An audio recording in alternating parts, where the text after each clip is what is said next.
Probably look after my body better. I think one of the biggest things for me was always injuries and playing through pain. I don't want to I don't want to make it sound like I also didn't do anything with my body, but I think maybe doing things a little bit differently and maybe just listening to my body a little better. It's also kind of hard to do as a junior. You don't really understand that relationship between how your body's feeling and the energy that you want to run on court nonstop. So yeah, I think that was a big thing for me, that just trying to manage these things a little bit better, whether it's maybe more strength work or more flexibility work or whatever it was that was going to keep my body stronger. I mean, like I mentioned, like, look, my rivals in Egypt were a pretty strong group. And so playing local tournaments was a nightmare. And it was always like we almost play 2 tournaments in one, just from how big the draws are. And you have to qualify first, and it takes you like 4 matches to qualify. And then you come into the main draw to like a Abulgar or Marwan al-Shrabagi, or like, there's just so many names out there that are already or were in recent time in the top 10s. Yeah, it took a lot out of you. So yeah, I think that is one thing. And I think my biggest blessing was that I pursued that path to the US. And like I said, there was no one really doing this back then, and it started really that year. So that was the year me, Ali Farag, and there was a guy from Cairo who went to the US. It was like that same year, and then after that, everyone started coming.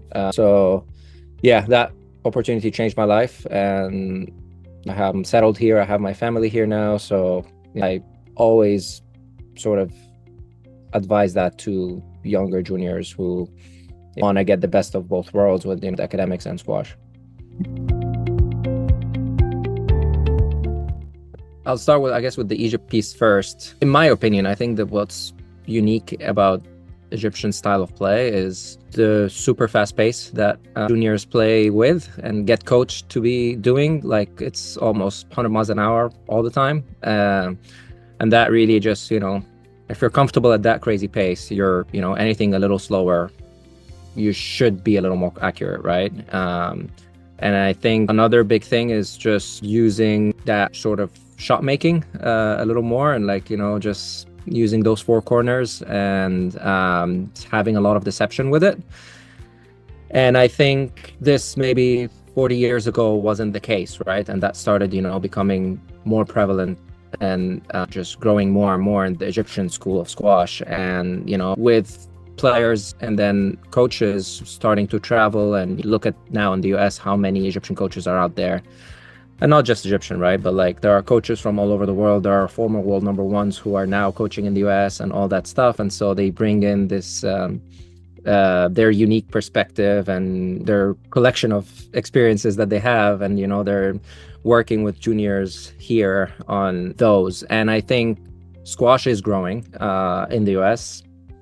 There are different paths, there are players who want to maybe get into a good college. There are players who want to go pro.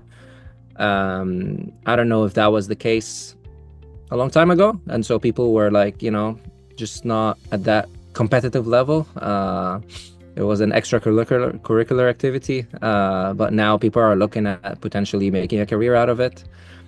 And then, of course, with the recent news of being in the Olympics, this is just, I think, made squash boom in the whole world really more. But especially in the US, we see that strength, we see that exposure starting to happen more often. This is making everyone stronger, making everyone more determined and motivated to become a better version of themselves.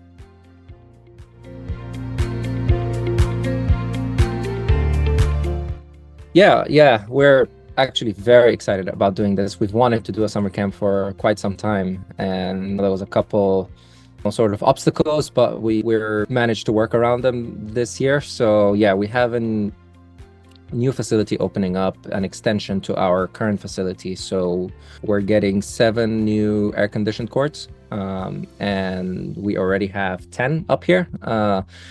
So yeah, we wanted to kind of open up the new facility over the summer with summer camps. I